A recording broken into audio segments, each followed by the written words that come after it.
Good morning, folkers.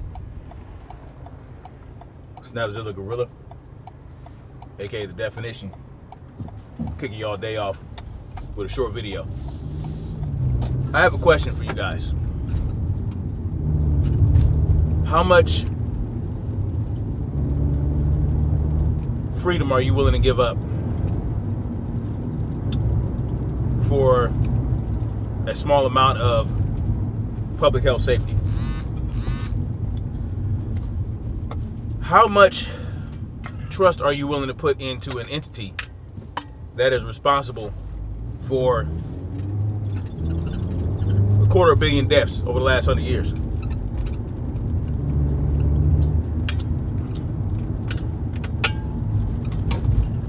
How many wars are we willing to send our people off, our children, send them off to die in foreign lands? How many times are we willing to do that before we understand that everything that the government does is not for our benefit, but for control? Right now we're at a crossroad, my bad. Right now we're at a crossroad where we have to make a decision on whether or not we're going to fight for freedom or sit back and allow them, well, not sit back actually, bend over and allow them to stick the rod of tyranny all the way up our ass. Which one do you want? Now, mind you, the rod might have some lube on it. It might look pretty. It might tell you all kind of promises, make all kind of promises to you to get you to comply, to get you to bend over. But at the end of the day, it's going to go right up to your guts and into your heart. Are we willing to allow that for a little bit of so-called health safety? Are we willing to risk future generations? Are we willing to Are we willing to risk their futures so that we can make sure that people over 85 don't die, even though they have pre-existing conditions? Are we willing to let these people guilt us into thinking that if we go outside and are around other people, then we could take a disease home to our parents and kill them? I'm not. I'm gonna tell y'all that right now. See, for people like me, there comes a point where you have to make a decision on how much comfort you're willing to give up for freedom. Well, I made my decision, and it's time for you guys to make yours. I'm going to accept a little discomfort. Me and my family are going to have committed to make the sacrifice to give up a little bit of comfort so that we can maintain our freedom. I'm not going to get into what that is, but you'll see. You'll see. Listen, you guys. I was pretty upset this morning, or actually last night. Last night around midnight, I was really upset because my sleep was interrupted. Now, I wasn't woken up out of my sleep, but I ended up staying up longer than I normally would because I had to get up really early in the morning to go to work. Okay. But I had to get up a little bit earlier than I usually would because I was watching this clown Garcetti give an address, okay, addressing the people in the city, okay. Now, Eric Garcetti is the mayor of Los Angeles, and I sat up here listening to this fool say the most retarded, contradictory things, like, we need to shut, when the restaurants need to shut down, all non-essential businesses need to shut down, we need to practice social distancing, and then hear this fool say the buses will still be operating during this time. The buses. How much social distancing can be achieved on a bus? On a bus that is circulating the inside air and you're around a bunch of people, how many people are allowed to be on this bus? How efficient is it going to be? We have to shut down small businesses, many of them restaurants and small mom and pop stores, because we don't want to possibly transmit the disease and get sick people sicker, or older people sick and end up dying. Okay, now listen, man, I'm not saying that it's okay for old people to die. I'm just saying, is it worth our freedom to ensure they don't die by not going outside? Those are the type of decisions you have to make as a person of logic. If you're a logical person, the decision is easy for you. It just is what it is, you know.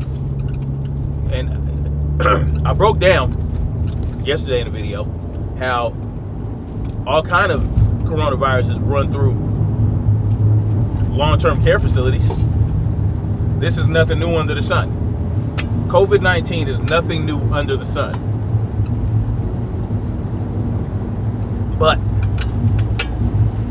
mind you, let me tell you guys something, man. This is not about saving old people and sick people from dying, or smokers. It's not about saving smokers, people with diabetes, and people over the age of 65. It's not about saving their lives from the coronavirus. That's not why they're doing what they're doing. They're doing what they're doing, especially at this point in time, to see how much we're willing to give up. See how many freedoms we're willing to sacrifice for the cause. For the cause of keeping old people from dying. I know it's sounding harsh, but pay attention to what I'm saying. The majority of the cases of people who die of the coronavirus are essentially over 65, a lot being over 85 years old.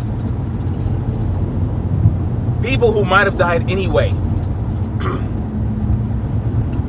People who might have died are on the way to die.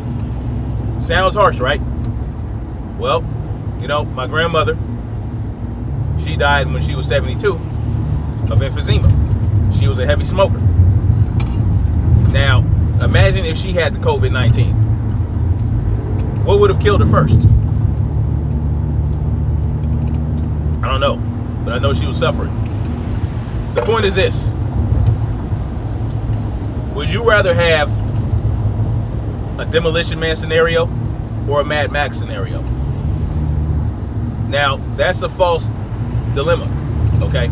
Because what you can have is a little bit of either, okay? Right now, we're heading toward the Demolition Man type of situation. If you guys aren't familiar with Demolition Man, it's about a cop and a criminal.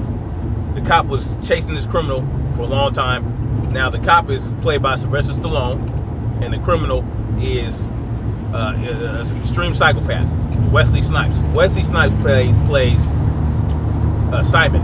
Okay, that's his name in the movie. And so I think it's like 1999, or it's based in, at the beginning it's based in 2000 or something like that.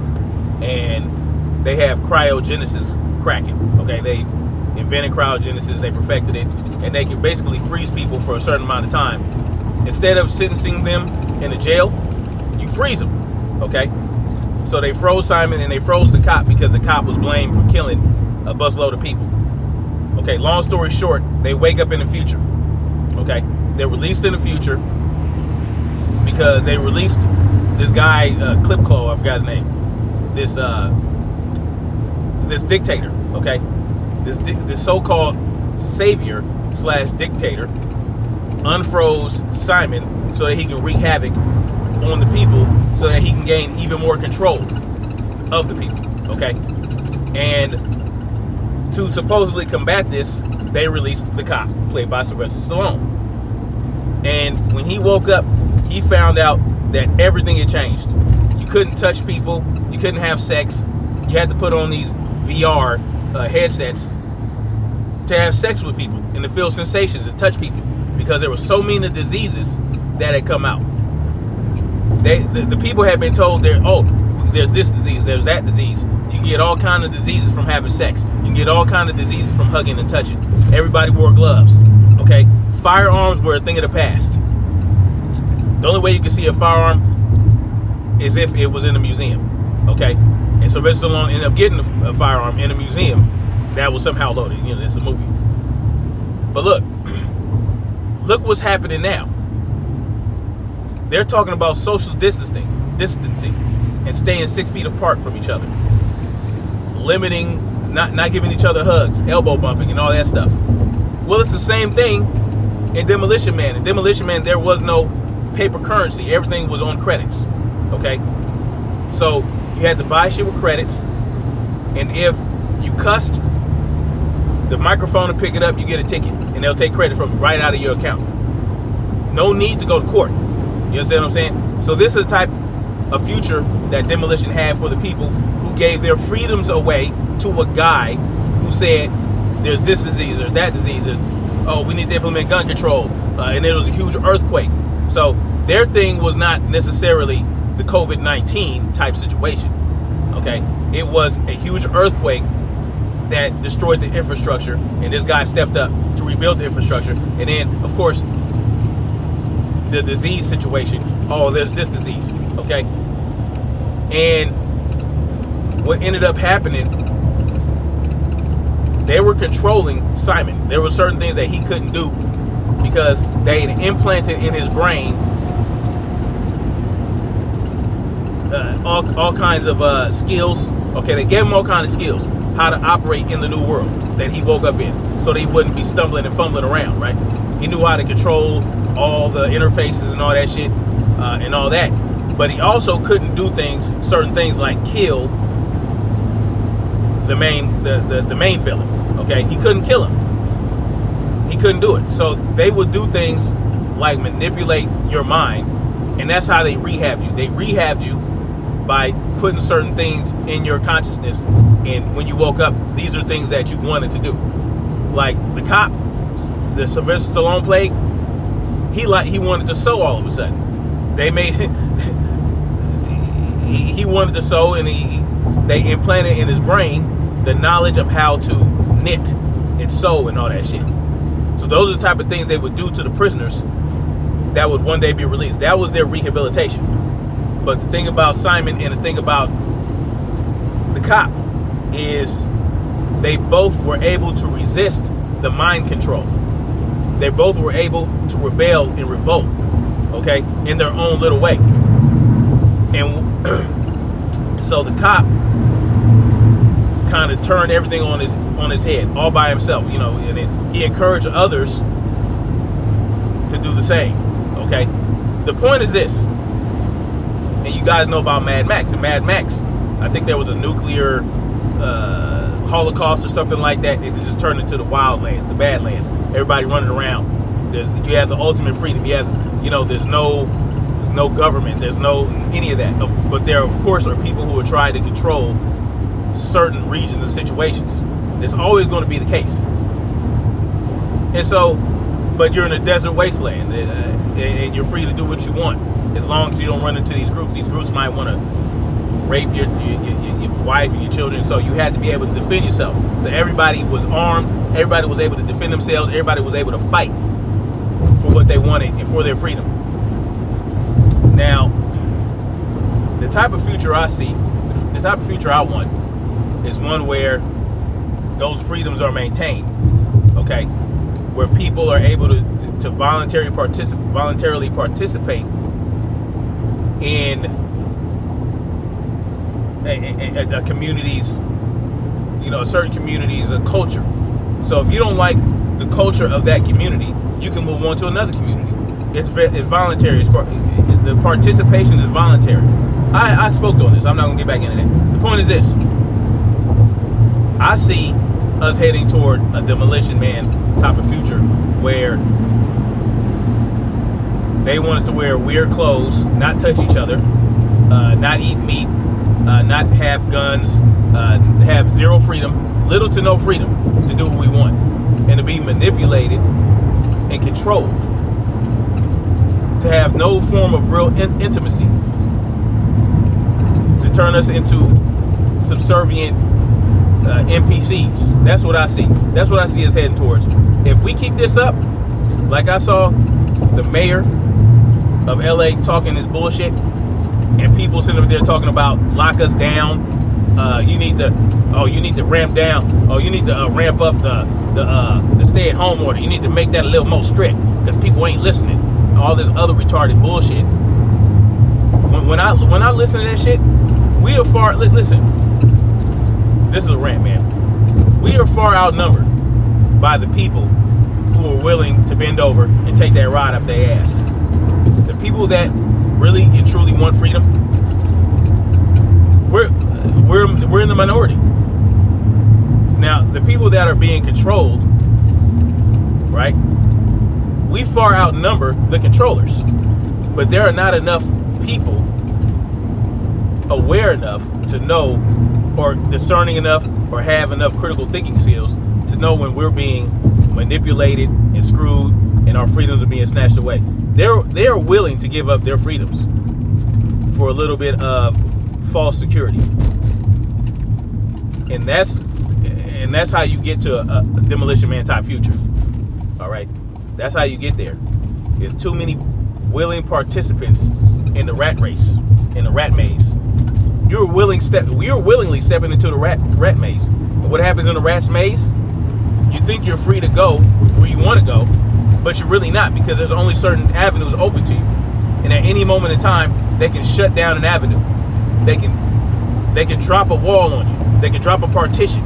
And then you're forced to go in another direction. And eventually, they do this so many times to where they get you right exactly where they want you. That's what they're doing right now.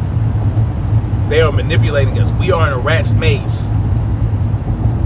And we sitting up here willingly participating in it. We're calling for them to drop more walls.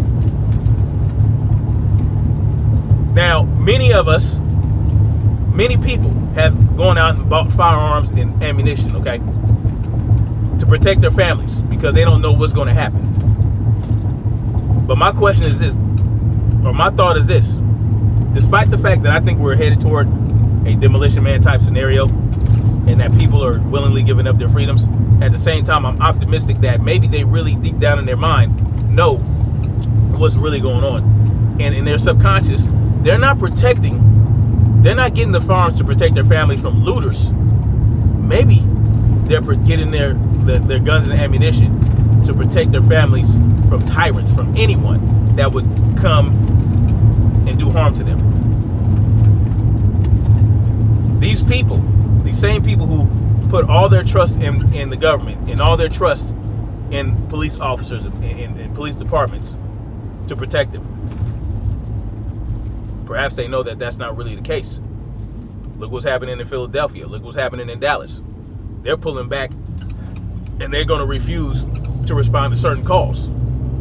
So, essentially, they're allowing criminals to do their criminal activity. Low-level criminals to do their criminal activity. But what can happen if someone breaks into your house to steal your shit? Okay, they might go there with the intent just to steal something, but if you happen to be home and they happen to have some type of weapon on them, something can happen to you. They can attack you. So you need to have the means to protect yourself from any such attack. That's why the Second Amendment is important. Not even the Second Amendment. That's why our rights to keep and bear arms are important.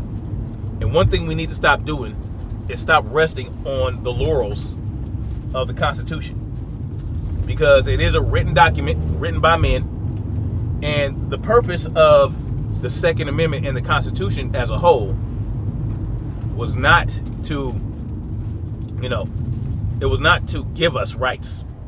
It was to highlight, enumerate rights that we already possess. And not only that, it doesn't enumerate every right that we have. It even mentions that there are certain implied rights that we have that cannot be violated, even though it's not written in this Constitution. But then you have Donald Trump trying to suspend or eliminate the writ of habeas corpus, like I mentioned yesterday. So you people out there who think Trump has a plan, who think Q has a plan, Just like this woman I know, this older white woman in her 50s, a hellified Trump supporter, who's actually starting to see that she might not need or might not want to support Trump anymore because she sees what's going on. She's seeing the writing on the wall as we speak. She sees the socialism that Trump is pushing. She sees and understands and realizes that Trump has called for things that is completely unacceptable, that she would not accept from anyone else. And she keeps hearing that Q has a plan. Trust the plan. Trust the plan, right? And she told me today, Q keeps saying trust the plan. But what if the plan is to get people to trust the plan? Only to turn on them at a moment's notice, to flip a switch. Now, that's what you call a Trojan horse.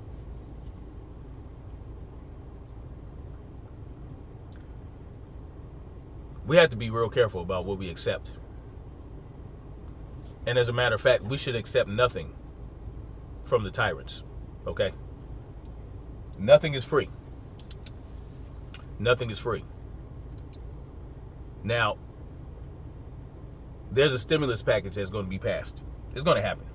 You know, they're fighting about shit right now. They had to put on the dog and pony show. They can't just do things, but they're going to send you some money.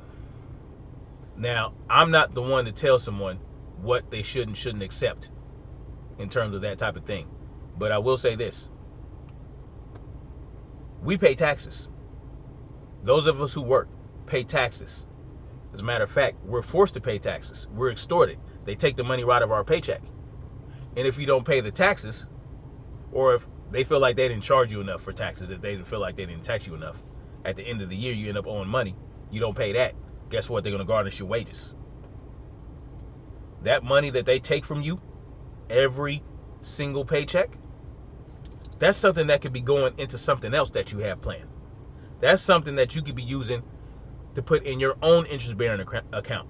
That's something that you can be using for investing in the things that you want to do. And willingly and voluntarily participating in your community in terms of what you give.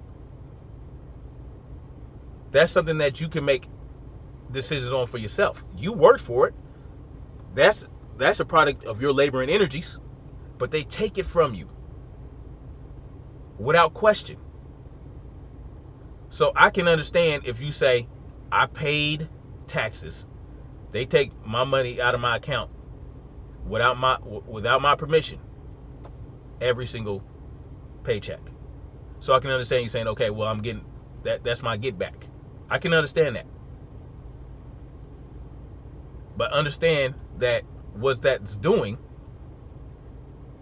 is setting us up for even more economic failure, okay? Because we're talking about hyperinflation now.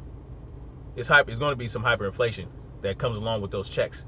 And that dollar that you have, that money that you're going to get, is going to have a lot less value than it did before all this started happening. It'll happen eventually. But understand that we're probably headed toward a credit system. Pure credit, like no cash. As a matter of fact, out here in California, Trader Joe's is not accepting any cash payments. So you go to Trader Joe's and you want to get something, you got to pay with cash. You can't pay with cash anymore because it might be contaminated. It's only a matter of time before other businesses start doing the same thing. And then from there, might as well just make the whole currency system might as well be credit, the digital credit. Anyway, I went on a little longer than I expected, but it's all good. I'll holler at y'all later. Look, stay up and pay attention to what's going on in your city. And y'all let me know in the comment section what's going on in your city. Are they ramping up the lockdown? Are you being locked down? I would like to hear from people who are in the Midwest, maybe Arizona, places like that. where I'm not hearing about too much activity going on there. I'd like to know what's going on there. Please hit me up in the comment section, and I'll holler at y'all later. Stay up. Don't panic. Don't let fear rule you, but use fear as a weapon. Use it to hone your senses. Use it to stay alert, but don't panic.